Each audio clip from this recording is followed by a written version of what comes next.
Биыл облыс бойынша 90 мыңға жоқ мектеп оқушысы жазғы лагерлерде демалады. Бұл туралы бүгін облыстық білім басқармасы ұйымдастырған семинарда айтылды. Лагерлердің жазғы маусымға дайындықтары жөнінде сөз болған жиынға бірқатар мемлекеттік мекемелердің жетекшілері қатысты. Мектеп оқушыларына арналған жазғы лагерлер 2 маусымнан бастап жұмысқа кіріседі. Қазір ондай тынығу сауықтыру орталықтарында дайындық жұмыстары жүріп жатыр. Облыстық білім басқармасы мамандарының айтуынша, биыл аймақтағы демалыс лагерлерінде 16 жасқа дейінгі жасөспірімдер болып тынығады. Шамамен мектеп оқушыларының 82%-ын қамту жоспарланып отыр. Жалпы биыл облыс бойынша айта кетейін, бізде 9 қала сыртындағы лагерь жұмыс істейтін болады. Олардың 4-еуі мемлекеттік, және 5-еуі меншік. 383 мектеп жанындағы лагерь жұмыс істейтін болады, және 22 шатырлы лагерь.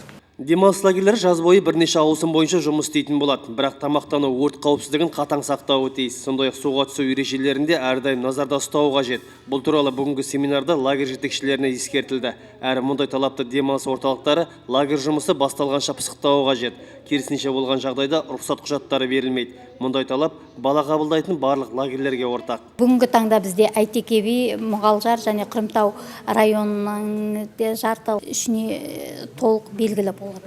Жазғы лагерлердің жұмыс ұйымдастыру туралы бүгінде облыс әкімдігінің қаулысы шыққан. Соған сәйкес мектептердің жанындағы, қала сыртындағы және өзге де тынығу орындары жасөспірімдерді қабылдауға дайындалып жатыр. Ал олардың қауіпсіздігін бақылау жөнінде СЕС мамандары тиісті мекемелердің арыздары бойынша жоспарлы және жоспардан тыс тексеру жұмыстарын жүргізіп тұрмақ. Ануарбек Мырзатайұлы, Еркебұлан Әдіресов, Қазақстан, Ақтөбе.